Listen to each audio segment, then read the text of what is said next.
भगवते वासुदेवाय नमः। नारद जी महाराज कह रहे हैं, मेरे गुरुदेव बहुत ही दयालु थे। मैं जिस समय बैठा रहता उस समय गुरुजी माला फेरते फेरते मेरी तरफ दृष्टि डालते। जब संत माला फेरते हुए शिष्य पर दृष्टि डालता है तो उस पर कृपा दृष्टि होती है। मेरे गुरुजी बहुत ही कृपालु और दयालु थे।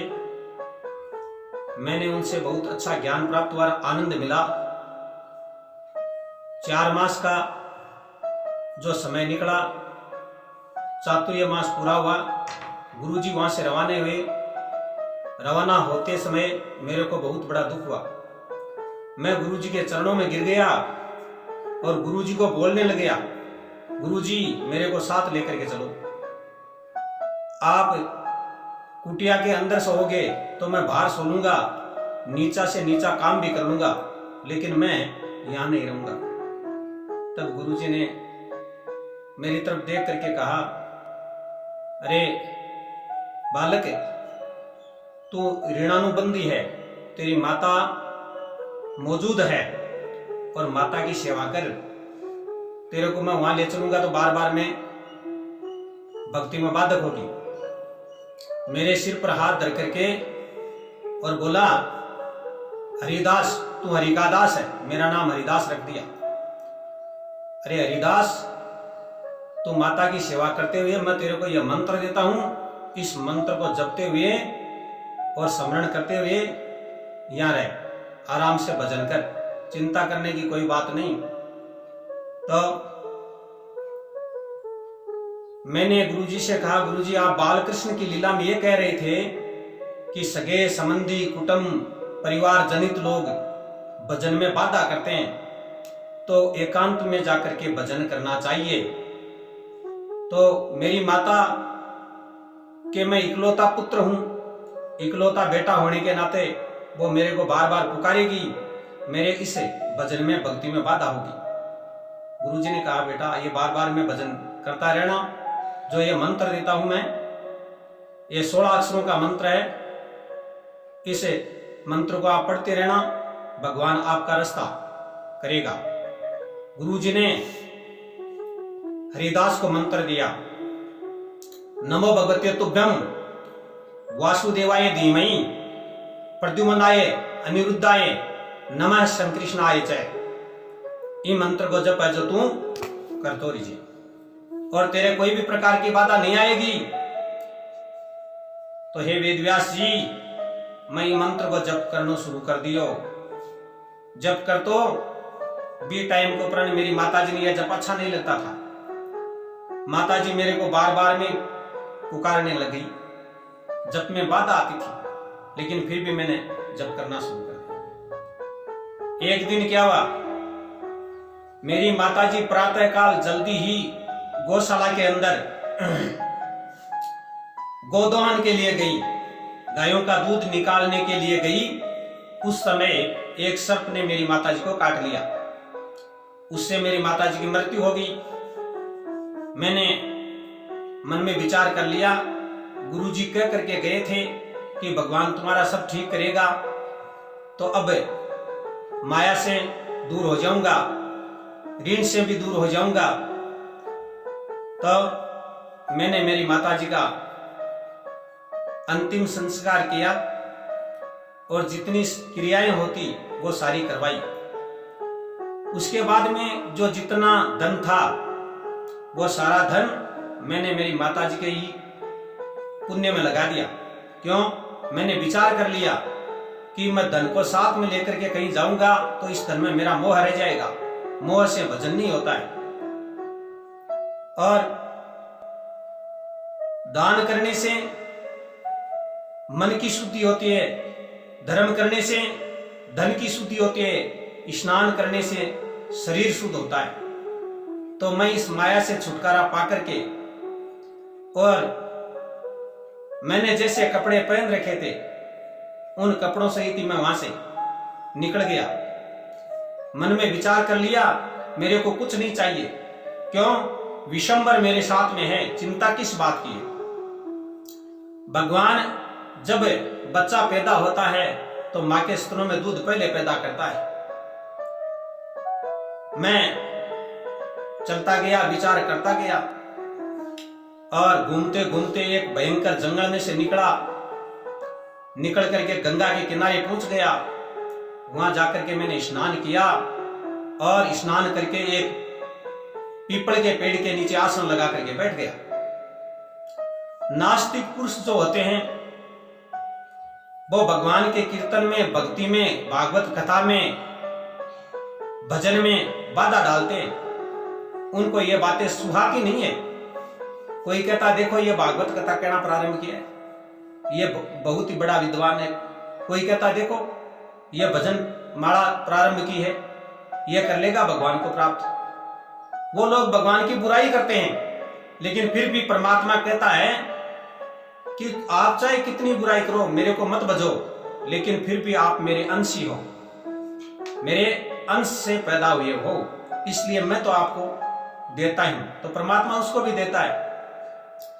मैं इस प्रकार से वहां बैठ गया, भिक्षावर्ती भी नहीं की, लेकिन भगवान मेरे को कभी भी भूखा नहीं रखा। इस प्रकार से है व्यास जी, मैंने भजन करना प्रारंभ कर दिया। मैंने गुरु जी के दिए हुए उस मंत्र का, मेरे कुंडली का योग, विधाता का जो योग लिखा हुआ था, वो मिटाने के लिए 32,000 जप किए और जप करता रहा। मेरे को 12 साल बीत गए। 12 साल बीतने के बाद में एक दिन भगवान की ऐसी कृपा हुई कि मेरे शरीर में एकदम प्रसन्नता, आनंदी प्रफुल्लित होने लग गया और मेरा शरीर गदगद हो गया। और एक नीली पट्टी आई, उसमें बाल कृष्ण की छवि मेरे को दर्शन दिया। भगवान का दर्शन अलौकिक। भगवान के वक्षस्थल पर कौस्तुभ मणि, माथे पर चंदन का तिलक, कानों में कुंडल, नाक में मोतियों की बाड़ी और सिर पर मुकुट धारण किए हुए यह सुंदरता की छवि मैं निहारने लगा, देखने लगा और एकदम मोहित हो गया। उस समय की उस छवि को मैं मेरे मन से वर्णन नहीं कर सकता। क्यों? कि उस छवि की तो सरस्वती ही वर्णना नहीं कर सकती, सरस्वती ही उसका वर्णन नहीं कर सकती, वो भी नहीं बता सकती। इतना मतलब सुंदर भगवान का वो रूप देखा और मेरे मन में विचार पैदा हुआ कि मैं उठूं, जाकर के भगवान के चरणों में गिर जाऊं और भगवान के चरण पकड़ लूं। उसी समय मैं तैयार ही हुआ, लेकिन भगवान की छवि अंतर्ध्यान हो गई। मेरे मन में बड़ा दुख हुआ। उसी समय आकाशवाणी हुई। आकाशवाणी ने मुझे कहा, इस जन्म में तेरे को प्राप्त नहीं होगा, यानी भगवान की छवि, भगवान का मिलन इस जन्म में तेरे को प्राप्त नहीं होगा, तेरे को दूसरा जन्म लेना पड़ेगा। तेरे अभी वासना है, वासना की तृप्ति होने के पश्चात तेरे को भगवान के दर्शन होंगे। तो मैं फिर जब करता रहा, मैंने मन में विचार पैदा कर लिया कि इस संसार में रमने वाले व्यक्ति को हो न हो सके कितने पाप लग जाते हैं, वो अपने पाप सारे धुले हुए नहीं हैं, इसलिए भगवान अपने को दर्शन दिया है लेकिन अभी अपनाया नहीं है। फिर मैंने भगवान का भजन करना शुरू कर दिया। मैं भगवान में तन्मय हो गया और मेरे भजन के सिवाय और कुछ नहीं था। मैंने तो भजन ही करना था और कोई माया नहीं थी और कहीं जाना नहीं था। भगवान का भजन करते रहा। ऐसे करते करते मेरे धीरे धीरे एकाकारी होने लगी। एकाकारी, ये तीनों जो गुण हैं, सत्व, रज और तम, ये एकमय हो गए। रजोगुण जो है ये लोभ और तमोगुण जो है काम और क्रोध, इनको पैदा करते हैं। ये सतगुण में मिलकर के एकाकारी होकर के अंदर मेरे बहने लगे और मेरे अंदर उसको मैं महसूस करने लग गया ऐसे करते करते मेरा शरीर एकदम प्रफुल्लित हो गया और भगवान की छवि अंदर जैसे कोई चल रही है मेरे को महसूस होने लग गया। मैंने पहले जीभ से मंत्र जपना शुरू किया, फिर कंठ से, फिर मन से, यानी तीनों को एकाकार कर लिया। मनुष्य जीभ से जब मंत्र जपता है और उस समय साथ साथ मन से भी जपना प्रारंभ कर दे, मन इधर उधर नहीं भटके, तब ब्रह्म तत्व की प्राप्ति होती है।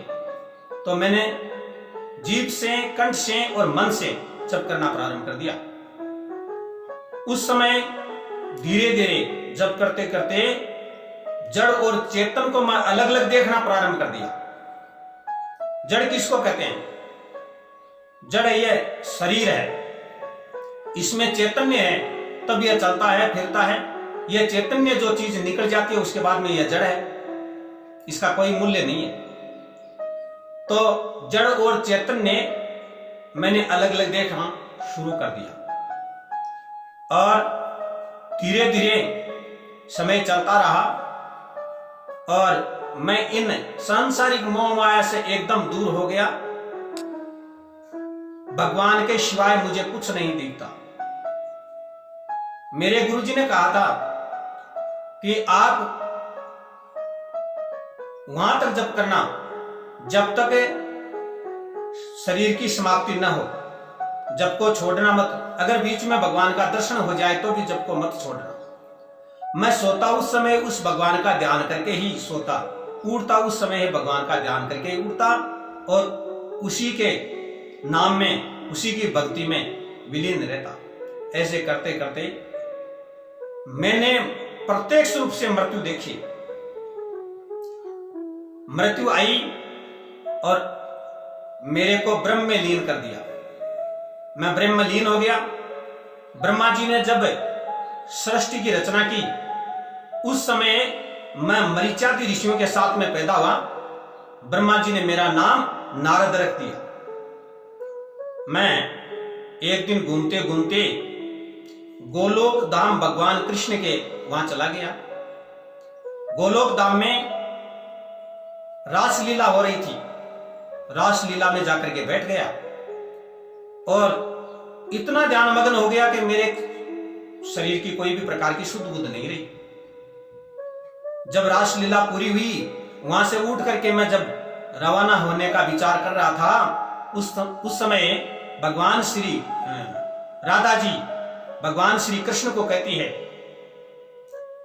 कि हे परमेश्वर, नारद जी को प्रसादी दो। उस समय भगवान ने मुझे प्रसादी दी। व्यास जी ने पूछा क्या प्रसादी दी? तब नारद जी ने बताया तंबूरा, यानी देवदत्त नाम की वीणा भगवान श्री कृष्ण ने मेरे को दी और कहा कि आप इस वीणा को लेकर के संसार में कीर्तन करते हुए घूमना और घूमते घूमते मेरे जो भगत हैं उसको मेरी तरफ ला करके मेरे में मिलाना। मैं घूमते घूमते जब गया उस समय मेरा मिलान ध्रुव से हुआ। मैंने ध्रुव को रसपान करवाया और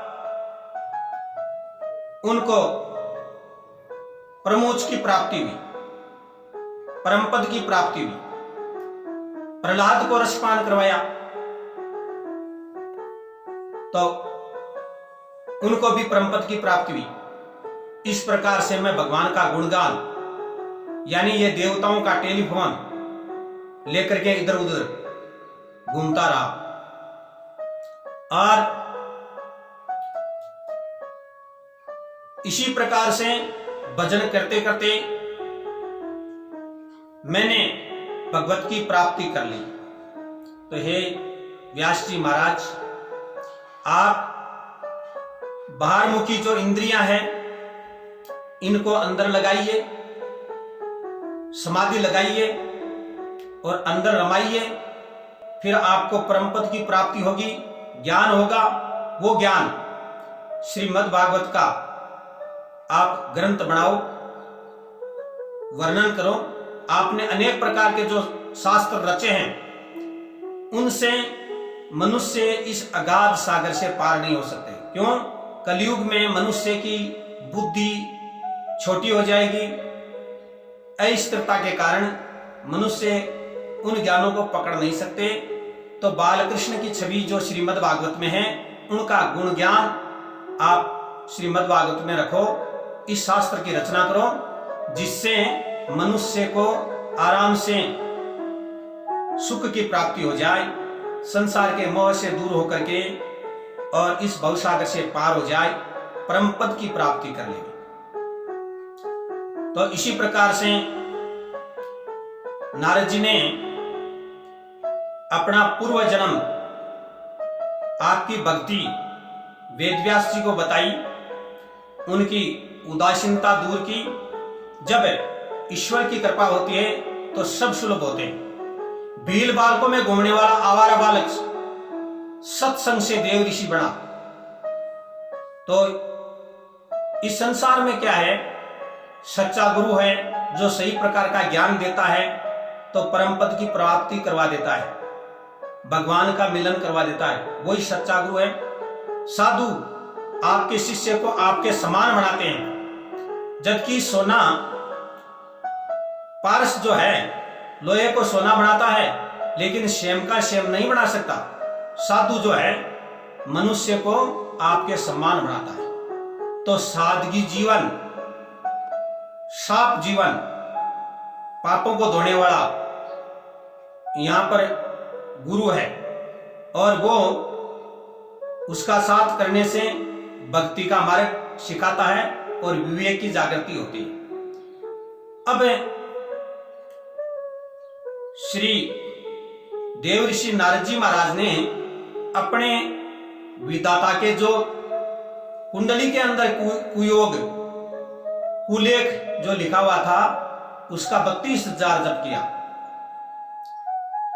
अब इस मंत्र का जो 16 अक्षरों का मंत्र नारद जी को गुरु जी ने दिया था, इसका जप करने से क्या क्या फल होता है, कितने कितने जप किया जाता है, उससे क्या क्या चीज मिलती है, उसके बारे में बताता हूं। 1 करोड़ जप करने से तन सुधरता है, अर्थात आरोग्य प्राप्त होता है। 2 करोड़ जप करने से द्रव्य सुख मिलता है, अर्थात धन की प्राप्ति होती है।